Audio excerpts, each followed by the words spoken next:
Yo, what up, man? It's your boy Chris. I'm about to you checking in, man. Total Slaughter reality show dropped, I think, this past Wednesday on Fuse TV. For those of y'all that got a chance to see it, I just want to do this quick review on that, man. And also, I talked to Cortez about his controversial Rex battle, which I did feel like was some bullshit, and I definitely will get into that later. As far as the reality show, man, it had some funny moments, you know what I'm saying, with the Daylight acting crazy when he first got in the show.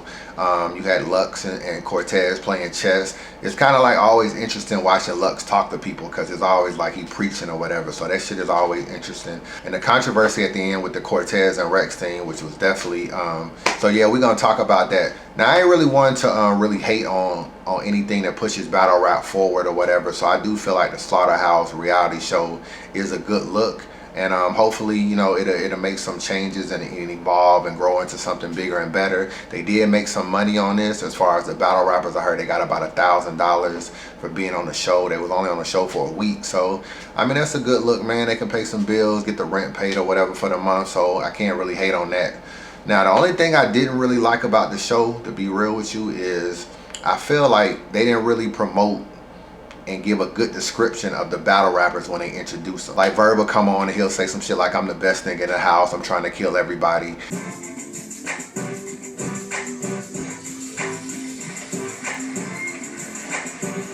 Nobody raps like me. You can't rap like me. Falling would be cool. I'm the best in the house. Let's line them up, knock them down. Where we going? I'm Marshall, a rebel. This is what I was born and raised into. Raps, the incredible Marvin Wonderful. World famous fat killers. I can out-rap anybody in the house. Ain't no rooms down here, though, right? Yeah, you can sleep on this couch. Nah, I ain't getting that. I got the natural presence, the big T, man. I'm concerned with making an entrance.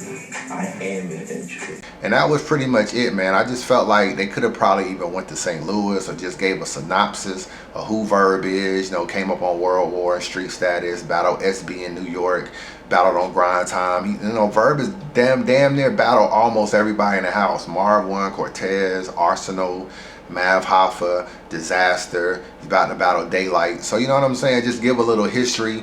You know, they might have had to extend the first show, make it an hour long instead of 30 minutes. But it would have been better because when you go to TV, there's a chance you're going to get new fans. You know what I'm saying? That don't know anything about battle rap. They may just be searching through the TV guide and decided to watch the show just because Slaughterhouse is on it. And then they may not know much about battle rap. And I felt like at least you could have brought new fans in and gave them a synopsis of who each battle rapper was. 3 or 4 minutes, man, nothing long. I felt like that was definitely missing. The show almost was geared to people that really knew battle rap already. You know what I'm saying? And I always thought, damn, if you're gonna go to TV, you trying to broaden the fan base, you trying to bring new fans in. But it was like, and even when Rex came on the show, you know, and Mook was like, oh, I gotta bring my boy Rex. They didn't even explain who Rex is. Why we are here, it's 80 you guys. You all have earned your spots here. The 4 of us will be the judges for the tournament that's going to take place. It's 2 brackets. The 2 winners will co-headline the main event. The first round of the tournament actually starts tonight. So I'm seeing the game faces. I hope y'all bring them bars. Matter of fact, we got something cooked up for you. Hey, move. What's up, fellas? So right now we sitting down with Slaughterhouse, we in the room with legends, you know, and then all of a sudden, Moo come out of there. I usually don't sweat like that, but I'm interested to see what Moo got to say. I had fun last night, but I couldn't just go to sleep without inviting my man to the party. You already know what my man is. Don't do what I think you're gonna do, Moo. That better be up. I need y'all to please welcome T-Rex. Hey, you wearing it? Damn, man, I'm from home, man. It's your boy T-Rex repping that Harlem World Dot thing. And I came here to dominate, to show everybody what I'm about. He gets to pick one of you guys to battle right now. The loser is out of the tournament. Rex is a legend. He came up on the Smack shit, you know, battling even before the Smack shit.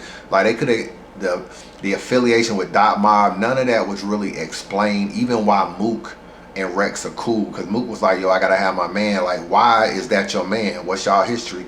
I felt like a lot of things could have been better explained, man. So I was disappointed. I was disappointed in that because it's bad enough that the battle is a 90-second round and a lot of the dudes choked. I think everybody choked on the show except Daylight and Arsenal.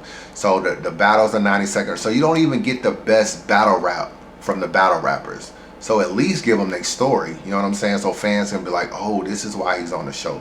So I felt like that was definitely missing. It's been a lot of talk about why it was on Fuse. I don't really have the answer for that. I know a lot of people felt like, oh, this is Eminem's league. I don't really feel like this is Eminem's league, and I think he supports it from afar, but I think this is Slaughterhouse's league. Another reason why I didn't feel like this was like Eminem's league per se is because when they had an interview with Sway a couple months ago, Sway asked him directly, was Eminem gonna be part of the Slaughterhouse reality show? Now that's a yes or no question, you know what I'm saying? And when I was growing up, my parents and my dad told me like, yo, when a nigga asks you a yes or no question, you answer yes or no. Man, y'all got, for the viewer, what you got to understand, man, they got tried, battle-tested, and true MCs doing this. Yeah. A lot of times you can't get this level of MC to join.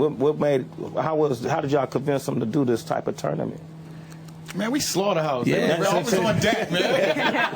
Yeah, a lot of it is relationships, and it's giving these guys a platform that they didn't have before. Like, everybody knows that these guys are great if you follow it. Yeah.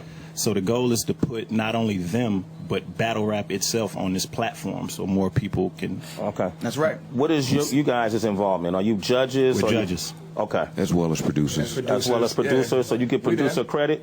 Definitely. Yeah, we the bosses, man. You get producer money?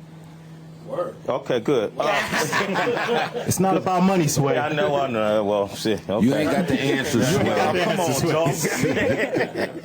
I'm still gassing them. How is M involved at all? Well, anytime you say Shady, you know the boss man is somewhere close. Okay, all right. And he's a fan of the battle rap scene, a big fan like we are, so. Maybe the finale M will come out. We never say anything that M's gonna do. Sway knows he moves that. around like the president. Like, you know that. You know that. They kind of gave a political correct answer. As far as the Cortez and Rex battle, they did my nigga dirty. You know, like no sugarcoat, and I feel like they definitely did him dirty.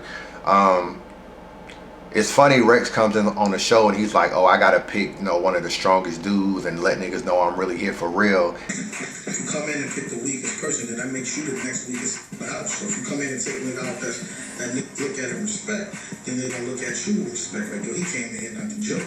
And he picks Cortez. Now, a lot of y'all know about Rex. He doesn't even respect Cortez. That's what he says in like every interview or whatever. So I really feel like he only picked Cortez because he had bars already. He already had his shit, written or whatever. So the nigga came into the battle with fucking core flips. You ain't even hardcore. You don't even go in the category of hardcore. I can have putting hands and feet encore. Once you start rapping, they'll be clapping like an encore. That's what happens when you put Attica against Job Corps. So it was a no-win situation for Cortez. I know a lot of people may feel like Cortez should have had a round already because they were supposed to battle a few months ago, or you know what I'm saying, and you might be right, you know what I'm saying. I can't even knock you if you feel that way, but check out what Cortez said. What it was we was called for the battles, right? We was all called into the house. T-Rex wasn't a part of the show, so when they gave us the 8 lists, it was Marv 1, Disaster, Daylight, Math, Marv 1, Arsenal, Averb, Big T, and myself. Going into the house, we all prepared bars for each other. We don't know who we battling, but we know it's 1 round, 90 seconds. It wasn't 3 rounds. It's not 3 rounds, 3 minutes. Every battle that took place was 1 round, 90 seconds. That was it. So if you want to brag about that, that's corny, you feel what I'm saying?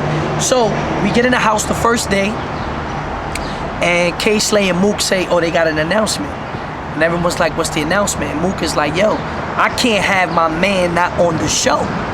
Now, this is already part of the show. You get what I'm saying? We just don't know that. So we like, what's he talking about? He's like, yo, we got a wild card. And whoever the wild card wants to battle has to battle right now on the spot. No preparation, no writing, giving me an hour. Rex walks in the room. I look at this, I'm like, he just backed out of the battle with me and him when we were supposed to battle in Battle America in Cali, and he didn't show up. So I said, this nigga didn't show up a couple weeks ago and just dubbed it. I said, this nigga's gonna have a round for me. Mind you, I just battled K-Shine. I used the 3rd round that I had for him against K-Shine, and I just battled Automatic Raid 2 days later, or 4 days later. The bars ain't in my head like that. And I'm writing new bars for Marv 1 and for all these niggas in the crib. So I don't have my rounds packed down that I already have for him. I said, watch this nigga pick me. Nigga said Cortez. I said, so Rex, you knew you was gonna be on the show. You already knew you was battling me. Like when you woke up that morning, I'm gonna go to the house, I'm gonna pick out Cortez. I don't know nothing. Now I knew the battles were supposed to happen that night. We got announced this at what, 2 p.m.? So I said, you picking me now? All right, bet. That means we're gonna battle tonight. I'll go in and fix up a 90-second round. They said, no, right now. I said, what you mean right now? They said, yeah, go to the basement. Go to the basement, Slaughterhouse is in the basement. Chilling. We didn't even know they was in the basement. I'm like, oh, this is a lineup right here. Like, niggas definitely try to like set it up type shit. You feel what I'm saying? I still had some bars in my head. Rex did what he did. He spit a 90-second round. All core name flips. All like, I was like, oh, this nigga really had a round for me. You get what I'm saying? I'm like, this nigga's scared, boy. Like, it ain't no other way. He was like, I got him. I'm gonna go in the house. I'm gonna get him out the house ASAP. You get what I'm saying? And that's what he tried to do. So I spit my round. I spit maybe like a minute and 15 seconds of my verse. And then like what I had, but it was all scattered all over the place. It wasn't bad, but it wasn't gonna be a prepared round. You get what I'm saying? And that's anybody. Like, nobody was gonna be a prepared round that you fixing on the fly. You get what I'm saying? So I was like, you know, this is corny. Like, I was tight over it, but I worked my way on the show to get a rematch type shit, and like that was kind of what made my character interesting, because everybody kind of knew, yo, Cole kind of got slighted right off the gate. You get what I'm saying? And it's like, what's he gonna do to stay relevant on the show? And I did a lot. So you'll see that on the show, that I did a lot to stay relevant. Actually, me and Rex battled back again in the house. You know what I mean? But like, I don't want to give too much away.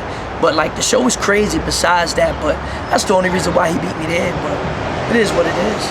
So you're gonna have to break your bed down. And you're gonna have to set his bed up. You might have to go to his house, my brother. We need a bed for the cat. Rex came straight in. He was prepared for him, bro. It was crazy. Yo, I gotta bring out 2 quills for this.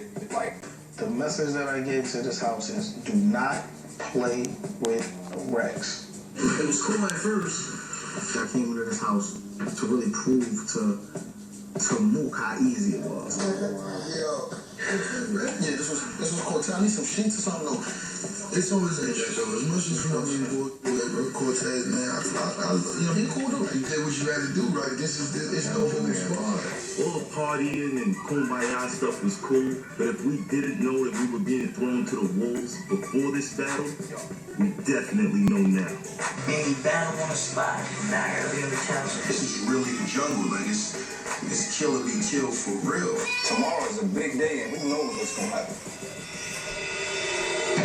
One more thing too, for those of y'all going to the Total Slaughter event July 12th, there are 4 battles on the card. There's Lux and Mook rematch. There's Hollow the Don and Joe Button. There's also the 2 finalists of this particular Slaughterhouse tournament, and there's one more battle on the undercard. I don't know what it is or whatever. They are having pay-per-view. Heard it's $19.99 for pay-per-view, so go out and support. And should be a dope event, man. I definitely do feel like that'd be a dope event. So make sure you support that unbiased review. Thanks for the support.